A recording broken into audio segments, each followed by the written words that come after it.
અજાબ મુકામે અજાબથી કરણી સુધીના રોડના નવનિર્માણ કાર્યનો આજે વિધિવત શુભારંભ કરવામાં આવ્યો। છેલ્લા ઘણા સમયથી આ માર્ગ અત્યંત જર્જરિત હાલતમાં હોવાથી ગ્રામજનોને ભારે મુશ્કેલીઓનો સામનો કરવો પડતો હતો। આ બાબતે અજાબ ગામના સરપંચ મગનભાઈ અધેરા દ્વારા વિસ્તારના ધારાસભ્ય શ્રી દેવાભાઈ માલમને રજૂઆત કરવામાં આવી હતી। રજૂઆતને ગંભીરતાથી લઈ ધારાસભ્ય દ્વારા રાજ્ય સરકાર સમક્ષ મુદ્દો રજૂ કરી અજાબ કરણી રોડના નવનિર્માણ માટે ₹5 કરોડની રકમ મંજૂર કરવામાં આવી હતી। આજરોજ માનનીય ધારાસભ્ય દેવાભાઈ માલમના હસ્તે રોડના કામોનો શુભ પ્રારંભ કરવામાં આવ્યો। આ પ્રસંગે સાવજ ડેરીના ચેરમેન દિનેશભાઈ કટારિયા, તાલુકા ભાજપ પ્રમુખ જયદીપસિંહ, જિલ્લા પંચાયત સદસ્ય, તાલુકા પંચાયત પ્રમુખ સહિતના આગેવાનો, અધિકારીઓ તથા કાર્યકરો હાજર રહ્યા હતા। રોડનું કામ શરૂ થતાં અજાબ તથા આસપાસના વિસ્તારના ગ્રામજનોએ મોટી સંખ્યામાં ઉપસ્થિત રહી પોતાની ખુશી વ્યક્ત કરી હતી અને વિકાસલક્ષી કાર્ય બદલ રાજ્ય સરકાર તથા ધારાસભ્યનો આભાર વ્યક્ત કર્યો હતો। Reporter Harsh Bharda, A to Z news, Keshod. રોડના ખાતમુહૂર્ત પ્રસંગે અજાબના લોકોને અને કેશોદા જે વિસ્તારમાં લાગુ પડતા લોકોને ખાતરી પણ આપું છું કે જ્યારે કોઈ નાના મોટા પ્રશ્ન હોય ત્યારે અવશ્ય રજૂઆત કરજો।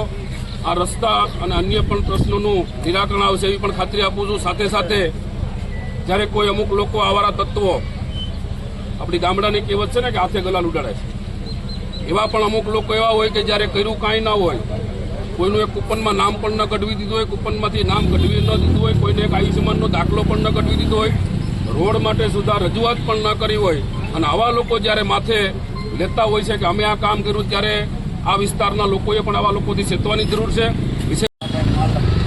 અજાબ ગામે ઘણા વર્ષોથી માગણી હતી, હમણાં તો બહુ રસ્તો ખરાબ થયો એટલે બહુ કહેતા કે આ રસ્તો વહેલા તકે કરાવો। આજે આ રસ્તાનું ખાતમુહૂર્ત કરવામાં આવ્યું। આ 5 કરોડને ખર્ચે અજાબથી કરણી સુધીનો આ રીકાર્પેટ છે, તો આમાં જે ઘટતું પુલિયા નાળા જે હશે એ થઈ જાય અને સુવિધા માટે કાયમી આજે પ્રશ્નો તો સોલ્વ થઈ જાય।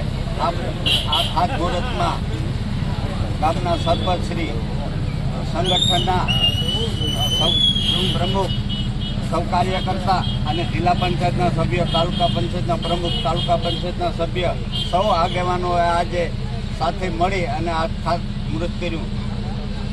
એ બદલ ગામનાનો ખૂબ ખૂબ આભાર કે આ મારે આ તક મળી અને આવડું 5 કરોડનું કામ આજ કરવામાં આવ્યું।